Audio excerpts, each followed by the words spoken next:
Okay, so here's a short discussion, I guess, or lecture on pandemic perspectives. So I would imagine that most of you were in high school or close to it during the lockdown when people were isolated and not we were washing our groceries and whatever. Um, so that was a little different for me. I was here in RDP, but we were working remotely completely. So we basically I stayed in our houses and ordered. I never left my house. I basically would order in food and groceries, etc. So most of us have a fairly clear memory, I think, of how this affected us. Probably you more than me, because the number of things that I've heard about what high school students and junior high school students had to go through was kind of surprising to me. First of all, that the marks wouldn't change. That basically the mark that you exited with at a particular moment was the one that you would end up with, which basically took away any motivation to do anything. And I know that certainly would take away my motivation if I were 16, 15 years old when that happened. So the pandemic perspectives has a host of different contributors that are discussing what the fallout was and what we can potentially learn from the what happened in the pandemic. And so, what I want you to do before we come to class on Monday is to come to class with an idea about, or first of all, a perspective on what happened to you and what your experience was with the pandemic, and how that sense of isolation and the change in the educational system affected you. And then whether we learn something or not. I think that one of the authors or contributors makes a comment that we had this opportunity to learn something or to find, I guess, changes in our educational system that would be positive that we failed to capitalize on. And that's something that I'd kind of like to talk about when we get back into class. Also, I'd like to ask questions about authority. So there are two perspectives in this movie. One, with regards to that, one was that people started to trust authority more, and others saying that authority was becoming less trustful. That people would, because of the changing narrative that was happening or seemed to be happening with the scientific, or Dr. Fauci and Dr. Tam in Canada about mask mandates and what we should do, that the perception there was that they didn't know what they were talking about. The idea that if they changed their position, that meant that either there was some kind of collusion that was happening, or that they were just didn't know what they were doing, which fundamentally misunderstands the scientific process. But also the idea that the rule of law. I think Lorraine Daston is one of the only people in that film that I've actually read. And she's an early modern scholar, and so am I. And so she works on objects theory and things like that. She said that because of, in part, the changing perspective of what was happening with the pandemic and the policies that were provided by that, that people thought that there was no rule of law. That is, anything that the state said didn't mean anything anymore. And the state being, official policy that was coming from government. And so we saw a lot of examples of that, of where individuals would just simply defy the mandates that were about masking, about distancing, and all that stuff. It didn't help that some of the people that were making those mandates were defying them as well. Boris Johnson, the Prime Minister of the UK, famously was caught having these huge parties, which of course was not a reasonable thing to be doing at the time. So the substance of what I wanted to talk about here today is the difference between basic research and applied research, right? And this is a concept that certainly runs through the scientific community, but also is something that fits with things in the social sciences and humanities as well. And I'll show you how those things potentially connect.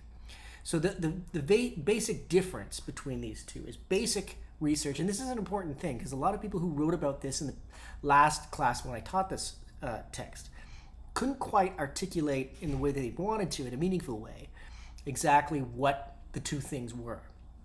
So, or the distinction between them. So, applied research is something where you have a concrete goal, an outcome that's clear that you're going to have at the end of your research. So if you're going to say, I'm going to look for funding for the next few years to understand how to treat Hodgkin's lymphoma or whatever, sprained ankles or, tongue cancer, whatever it might be. And then at the end of that, I'll have a procedure that we'll be able to apply and it'll fix that particular thing. That's what I'm going to propose, right? And so that's what funding people would propose to funding bodies and say, I'm going to accomplish it this year. This is going to be my outcome.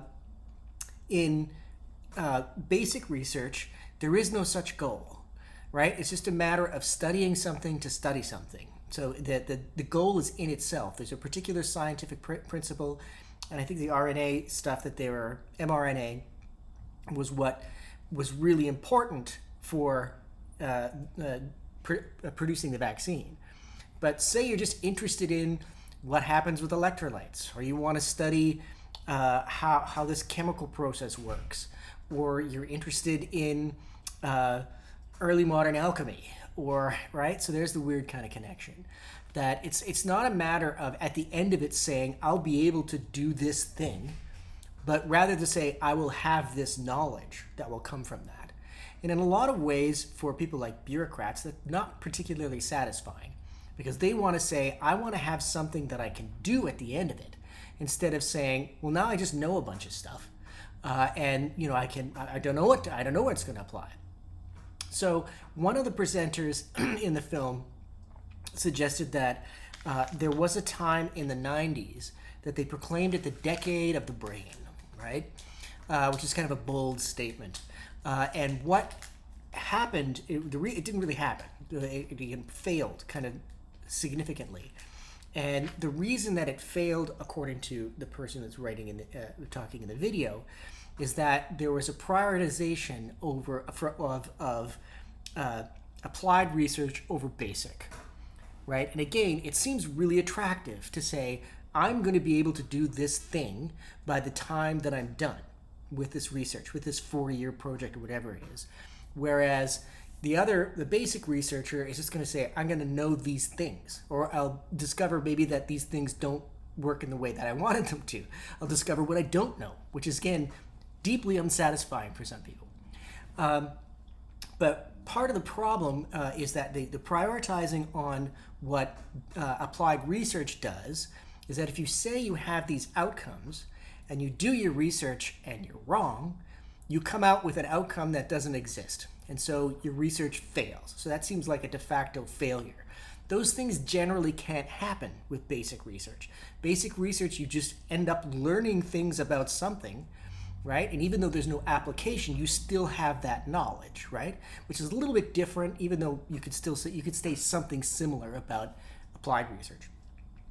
So what's important about basic research, and what is the way that this applied in a really important way to the vaccine?